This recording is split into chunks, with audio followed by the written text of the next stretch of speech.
당신은 거울을 보며 속에서 무언가가 변하고 싶어 한다는 느낌을 받은 적이 있나요? 하지만 어디서부터 시작해야 할지 모르겠는 거죠? 만약 내가 당신에게 그 답이 부족한 돈, 오지 않는 기회, 막혀있는 삶, 단 한 단어 안에 있다고 말한다면 믿겠어요? 수세기 동안 숨겨져 있던 금기어, 평범한 사람에게도 과거 소수만이 가졌던 창조의 힘을 줄 수 있는 그 단어. 오늘 당신은 그 단어를 알게 될 거예요. 그리고 그 단어를 올바르게 사용하며 자신의 눈을 똑바로 바라보는 순간 당신의 삶은 더 이상 예전 같지 않을 겁니다. 끝까지 함께 하세요. 지금 배우게 될 것은 당신에게 원래부터 주어졌던 풍요의 흐름을 다시 여는 열쇠가 될 수 있으니까요. 당신은 매일 거울 앞을 지나칩니다. 이를 닦고 머리를 정리하고 외출 전 옷매무새를 확인하죠. 하지만 그 거울이야말로 당신이 손에 쥐어본 가장 강력한 자기 변화의 도구라는 것을 거의 인식하지 못합니다. 거울은 단순히 얼굴을 비추는 유리 조각이 아닙니다. 그것은 하나의 포털입니다. 당신의 의식과 잠재의식을 직접 연결하는 통로죠. 이해하고 활용할 수 있다면 당신의 정체성을 재프로그래밍하고 그에 따라 현실 전체를 바꿀 수 있는 도구입니다. 과학은 이미 증명했습니다. 당신이 거울을 볼 때 뇌의 특정 부위가 활성화됩니다. 그리고 그중 가장 중요한 것 중 하나는 바로 거울 뉴런 시스템입니다. 이 뉴런은 다른 사람의 행동, 감정, 감각을 모방하고 내면화하도록 설계된 뇌세포입니다. 하지만 여기서 가장 흥미로운 점은 이 뉴런은 타인을 볼 때만 작동하는 것이 아니라 스스로를 볼 때도 반응한다는 것입니다. 거울 속 자신의 눈을 바라볼 때 매우 깊은 수준의 반응이 일어납니다. 당신의 뇌는 그 순간 말하고 느끼고 상상하는 모든 것을 새로운 진실로 받아들이기 시작합니다. 즉, 거울 앞에서 감정을 담아 선언하는 모든 말은 잠재의식이 자신의 정체성 일부로 인식하게 되는 것입니다. 이제 상상해 보세요. 그 절대적인 집중과 취약함의 순간에 올바른 단어 하나를 당신과 거울 사이에 놓는다면 어떤 일이 일어날 수 있을지. 결핍이나 기다림이 아닌 힘을 활성화시키는 단어. 내면의 인식을 다시 쓰고 우주의 반응 방식을 바꿀 수 있는 단 하나의 단어. 그 단어는 존재합니다. 그리고 수십 년 동안 그 단어는 너무 위험하다는 이유로 자유롭게 가르쳐지지 못했습니다. 20세기 초 예술가이자 그 시대 최고의 영적 스승 중 한 명이었던 플로렌스 스코벨 쉬는 당시에 모든 통념에 맞서는 가르침을 전했습니다. 신 앞에 기도하고 간청하고 자신을 낮추도록 교육받았던 사회에서 그녀는 말했습니다. 비결은 구하는 데 있지 않다. 받는 데 있다. 우주는 애원하는 자가 아닌 믿음으로 명령하는 자에게 반응한다고. 그리고 그 모든 것은 단 한 단어로 시작된다고 말했습니다. 받습니다. 플로렌스는 우리가 사용하는 언어가 현실을 만든다는 것을 이해했습니다. 그리고 원한다, 필요하다는 말들이 사실은 결핍을 강화하는 표현이라는 것도요. 더 많은 돈을 원해요 라고 말하면 잠재의식은 이렇게 해석합니다. 나는 지금 돈이 없다. 기회가 필요해요 라고 말하면 이렇게 인식됩니다. 내 안에 뭔가 부족하다. 이런 표현들은 결핍의 선언입니다. 사람을 같은 자리에 묶어두는 정신적 틀인 셈이죠. 왜냐하면 뇌는 바람을 해석하지 않습니다. 명령을 해석할 뿐이니까요. 이제 받습니다 라는 단어와 비교해 보세요. 모든 것이 달라집니다. 기다림도 의심도 부족함도 없습니다. 있음, 확신. 정체성만 존재합니다. 받습니다 라고 말하는 순간 당신은 국어라는 존재가 아니라 이미 가진 자로서 자리합니다. 당신은 이미 당신의 권리로 주어진 것을 받아들이는 주파수에 올라서게 됩니다. 이 단어는 당신을 결핍의 위치에서 유산의 위치로 옮겨 놓습니다. 이 관점의 변화야말로 당신 주변에 보이지 않는 장을 활성화시키는 열쇠입니다. 왜냐하면 당신이 받습니다 라고 단호하게 말하며 자신의 눈을 똑바로 바라볼 때 당신의 잠재의식은 그것이 현실이라고 이해하기 때문입니다. 우주는 당신이 원하는 것에 반응하지 않습니다. 당신이 믿는 존재에 반응하는 것입니다. 지금까지 들은 이야기만으로도 내면에서 무언가 깨어났다면 지금 채널을 구독하고 알림을 켜세요. 왜냐하면 이건 시작에 불과하니까요. 이제 왜 거울이 새로운 정체성을 잠재의식에 각인시키는데 가장 이상적인 도구인지 알아봅시다. 신경과학이 입증한 원칙이 하나 있습니다. 하나의 생각이 새로운 신경 연결을 만들어 뇌의 진실처럼 자리 잡기 위해서는 최소한 17초간 그 생각에 집중해야 한다는 것입니다. 이 시간은 마치 그 생각이 단순한 스쳐가는 상념에서 벗어나 새로운 신경 경로로 변모하기 위한 최소한의 창처럼 작용합니다. 여기서 거울의 역할이 시작됩니다.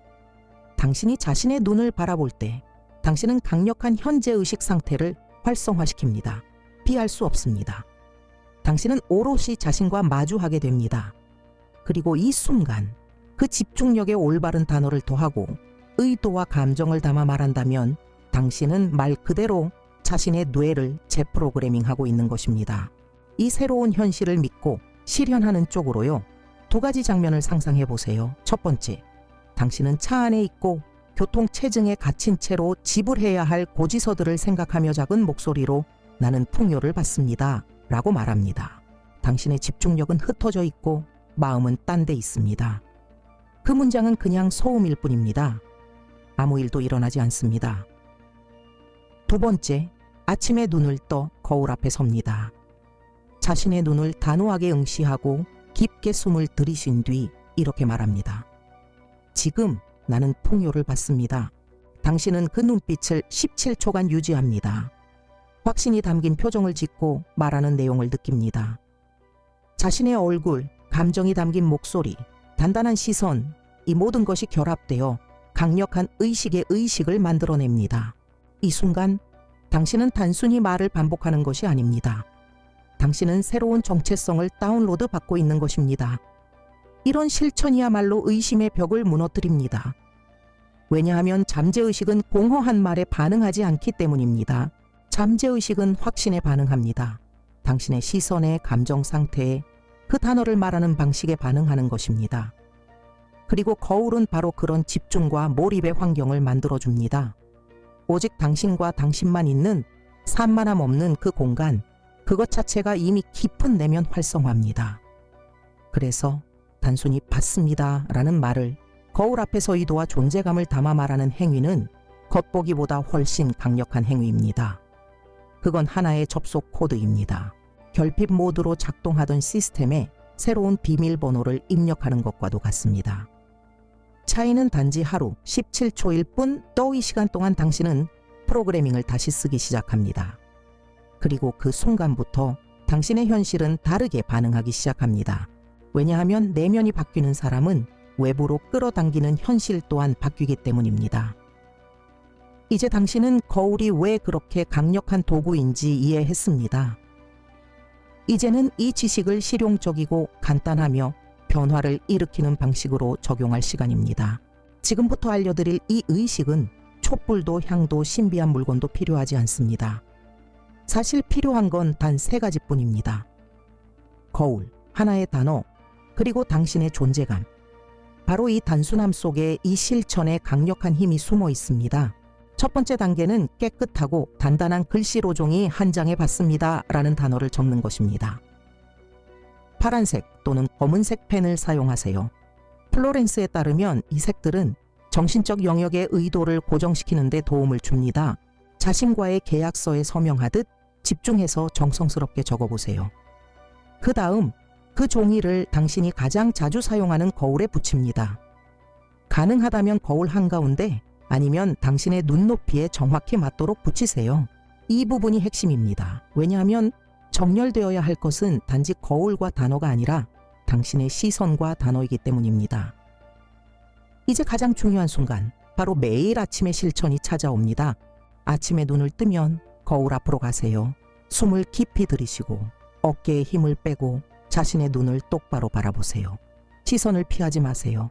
자신에게서 도망치지 마세요. 그리고 큰 소리로 다음 문장을 말하세요. 오늘 나는 우주가 나를 위해 준비한 모든 풍요를 받습니다. 혹은 간단하게 받습니다 라고 시작해도 됩니다. 중요한 건 이 문장이 요청이 아닌 선언으로 느껴져야 한다는 것입니다. 이제 17초 동안 그 상태를 유지하세요. 이 시간은 필수입니다.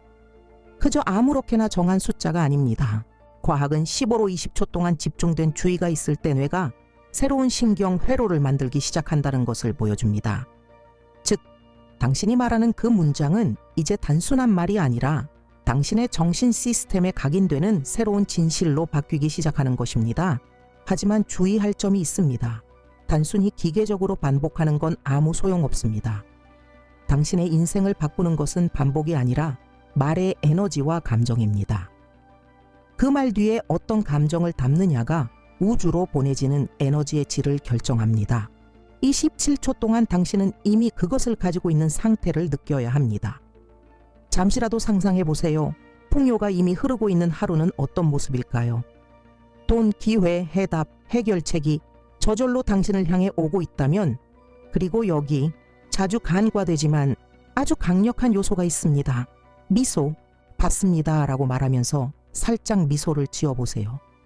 그것만으로도 당신의 잠재의식은 지금 이 선언은 안전하고 현실적이며 긍정적인 것이다 라고 인식합니다. 긴장되거나 불안한 표정은 의심의 신호를 보냅니다. 하지만 가벼운 미소는 감정적 암호입니다. 당신 안에서 이렇게 말하는 것과 같습니다. 그래, 이건 나에게 진실이야. 난 이걸 살아갈 준비가 되어 있어. 이 의식은 하루에 1분도 차에 걸리지 않습니다. 크게 희생할 것도 없습니다. 하지만 이 짧고 꾸준한 반복은 당신의 결정, 감정, 그리고 매일 어떤 기회를 보거나 놓치는지를 좌우하는 보이지 않는 패턴을 깊이 바꿀 수 있는 힘을 가지고 있습니다. 그리고 여기 또 하나의 핵심이 있습니다. 진짜 힘은 거울에 붙인 종이에 있는 게 아닙니다. 그 종이는 단지 시각적 트리거, 알림일 뿐입니다. 진짜 힘은 당신의 감정적 확신에 있습니다. 당신의 목소리의 권위, 시선의 집중, 각 단어에 실린 에너지 떠오르기 요소들이 하나로 정렬될 때 단순한 선언은 하나의 진동 코드로 바뀝니다. 그리고 그 코드는 당신의 사고방식만 바꾸는 게 아니라 우주가 당신에게 반응하는 방식까지 바꾸기 시작합니다. 하지만 여기에 또 하나의 첫 번째 못지않게 중요한 두 번째 요소가 있습니다. 많은 사람들이 간과하는, 그러나 필수적인 것, 그것은 바로 침묵가 맞습니다. 침묵은 이 의식에 보이지 않는, 하지만 강력한 일부입니다.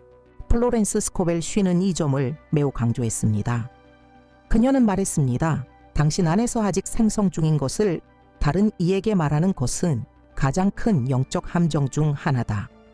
모든 창조는 보이지 않는 곳에서 시작됩니다. 그리고 모든 임신 중인 것은 올바른 때가 올 때까지 보호받아야 합니다. 상상해 보세요. 당신이 케이크를 굽고 있다고 합시다.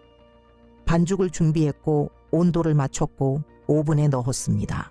몇 분 후면 마법 같은 변화가 일어날 것을 알고 있죠.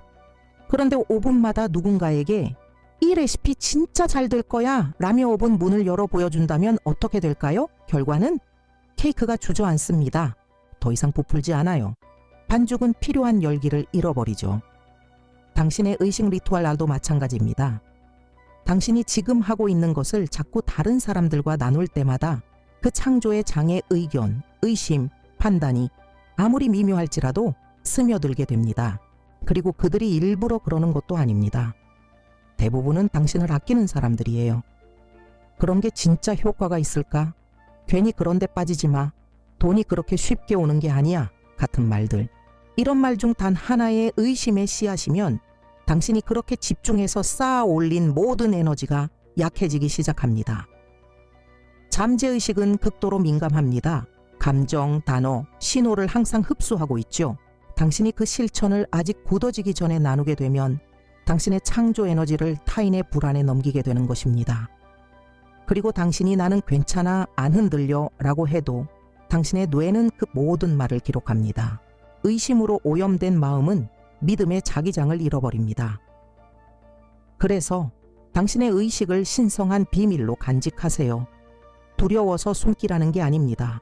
의식적으로 보호하라는 뜻입니다. 누군가 거울에 붙은 종이에 대해 묻는다면 그냥 개인적인 메모야 라고 말하고 더 이상 설명할 필요 없습니다. 진짜 힘은 외부의 인정 없이도 중심을 지키는 집중력에 있습니다. 그리고 현대 심리학도 이 사실을 확인했습니다. 당신이 어떤 목표를 이루기 전에 말하면 뇌는 마치 이미 성취한 것처럼 느끼게 됩니다. 그 결과 실천에 대한 동기와 집중력이 줄어들죠. 즉, 지금 하고 있는 걸 말하는 순간 그 행동에 쏟아야 할 에너지가 약해집니다. 그러니 기억하세요. 침묵은 미신적 비밀이 아니라 에너지의 보호막입니다. 당신 안에서 자라고 있는 보이지 않는 과정을 존중하는 행위입니다. 왜냐하면 조용히 피어나는 모든 것은 세상에 드러나기 전에 뿌리를 깊이 내리기 때문입니다. 이 글이 당신의 돈에 대한 관점을 새롭게 비추고 있다면 지금 댓글로 이렇게 적어보세요. 오늘 나는 내 흐름을 활성화합니다. 왜냐하면 의도를 담아 글을 쓴다는 것은 물리적 세계에 선언하는 것이며 당신의 새로운 정체성을 행동으로 옮기는 것이니까요. 사라라는 여성은 디트로이트의 한 식당에서 웨이트리스로 일했습니다. 두 아이를 혼자 키우는 싱글맘이었고 집세를 내고 밥을 먹이는 일조차 벅찼습니다. 추가 근무, 줄어드는 시간, 쌓여가는 빚, 모든 게 안 되는 것 같았죠. 그러다 어느 날 지친 몸으로 하지만 마지막 희망 하나를 붙잡고 거울과 봤습니다. 라는 단어의 힘에 대한 강견을 듣게 됩니다. 그녀에겐 복잡한 의식을 할 시간도 돈도 없었습니다. 하지만 욕실에 있는 거울이 있었고 그녀 자신의 목소리가 있었습니다. 그날 밤 아무 종이에 그 단어를 적고 낡은 테이프로 거울에 붙였습니다. 다음 날 새벽 5시 출근 전에 거울 앞에 섰습니다. 지친 눈으로 그러나 결연하게 말했습니다. 나는 내 권리로 주어진 모든 풍요를 받습니다. 스스로가 우스워서 웃음이 났지만 다음 날 또 했습니다. 그 다음 날도 계속해서요. 그 주가 끝날 무렵 단골 손님 한 명이 이례적으로 큰 팁을 남겼습니다. 접힌 지폐가 아닌 봉투였습니다. 그 안에는 현금 3,000달러와 쪽지 한 장이 있었습니다. 당신의 새로운 시작을 위해. 그 남자는 사라를 잘 알지도 못했습니다. 며칠 후 그는 이렇게 말했습니다. 그녀가 나오는 꿈을 꾸었고 그 꿈에서 그녀를 도와야 한다는 생각이 들었다고요. 우연일까요? 어쩌면요. 하지만 플로렌스는 말했습니다. 우연은 우주의 정확함이 쓰는 가장 우아한 변장이다. 토마스는 문학을 사랑하는 고등학교 교사였습니다. 젊은 시절부터 단편 소설과 시를 써왔지만 그것으로 삶을 꾸릴 수 있을 거라 믿은 적은 없었습니다. 그러던 어느 날 그는 거울의 기술에 대한 영상을 보게 되었고 그 안에서 무언가가 울려 퍼졌습니다. 어린 시절의 기억, 글을 쓰던 순간들, 잊혀졌던 꿈들이 떠올랐죠. 그는 반신반의하면서도 실천해보기로 결심했습니다. 받습니다 라는 단어를 적고 침실 거울에 붙였습니다. 1일 동안 그는 마치 내면의 무언가를 깨우듯 그 단어를 반복했습니다. 그리고 2일째 되는 날 이메일을 열어보니 한 출판사로부터 메시지가 와 있었습니다. 수년 전 공모전에 보내고 잊어버렸던 옛 원고가 선정되었다는 소식이었습니다. 그들은 단순히 출판을 원했을 뿐만 아니라 25만 달러의 선인세까지 제안했습니다. 하지만 돈보다 더 큰 선물이 있었습니다. 자신의 사명과의 재회. 토마스는 다시 글을 쓰기 시작했습니다. 이번에는 믿음을 가지고 그는 이제 알게 되었습니다. 우주는 이력서에 반응하지 않고 확신에 반응한다는 것을 사라와 토마스, 그 누구도 특별한 일을 한 것이 아닙니다. 모든 것을 팔거나 영적 여행을 떠난 것도 아닙니다. 직업을 바꾼 것도 아닙니다. 그저 한 단어를 믿음으로 반복했을 뿐입니다. 그리고 그것만으로도 삶은 완전히 새로운 방식으로 반응하기 시작했습니다. 만약 당신이 지금 한 걸음 더 깊은 단계로 나아갈 준비가 되었다면 더 강력한 실천법이 있습니다. 바로 플로렌스가 오직 가장 헌신적인 제자들과만 나눴던 7일간의 고급 기술입니다. 이 기술은 받습니다 라는 단어의 에너지 주파수를 증폭시켜 하루에 하나씩 진동의 계단을 올라가게 해줍니다. 그 결과는 단순한 풍요가 아니라 완전히 새로운 의식 상태의 활성화입니다. 첫째 날 받습니다. 단순하고 직관적입니다. 문을 여는 날입니다. 우주에게 나는 준비되었습니다 라고 말하는 선언. 둘째 날 나는 번영을 받습니다. 이제 그 수용을 물질적, 직업적, 재정적 영역으로 향하게 합니다. 셋째 날 나는 무한한 풍요를 받습니다. 한계를 넘어섭니다. 계산하는 마음에서 허용하는 마음으로 이동합니다. 여기엔 얼마나도 어떻게도 없습니다. 오직 끝없는 흐름이 존재합니다.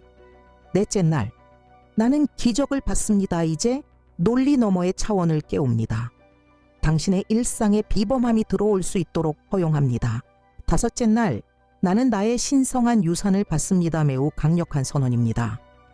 이 문장은 나는 국어라는 존재가 아니다는 인식을 불러옵니다.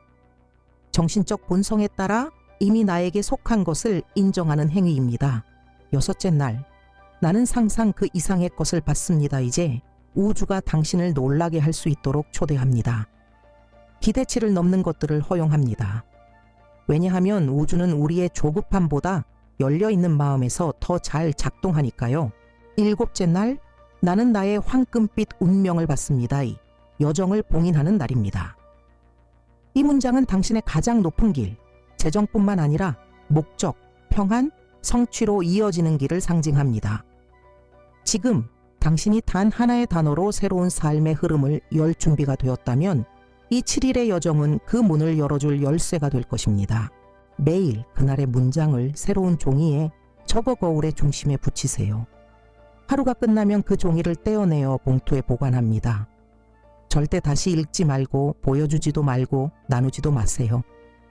여덟 번째 날, 그 봉투를 안전한 장소로 가지고 가그 안의 종이들을 감사의 마음으로 태우세요. 작별이 아니라 우주의 선언을 건네는 행위로, 불은 변형의 상징입니다.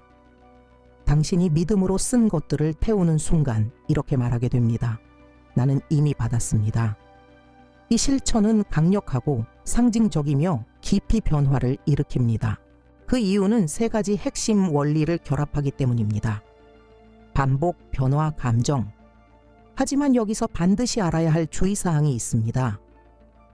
플로렌스는 이것을 카르마적 후퇴라고 불렀습니다. 그건 미신이 아닙니다. 영적 논리입니다.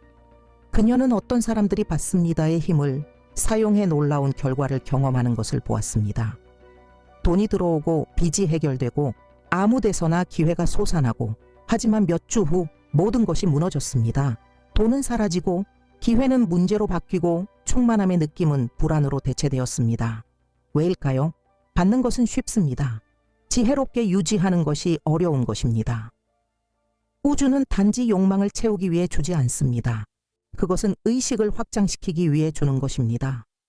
그리고 당신이 그 힘을 자아, 두려움, 자만심, 탐욕을 키우는 데 쓴다면 그 흐름은 닫히게 됩니다. 처벌 때문이 아니라 균형이 깨졌기 때문입니다. 폭료를 받는다는 것은 그것이 당신에게 온 이유를 이해하는 것을 의미합니다.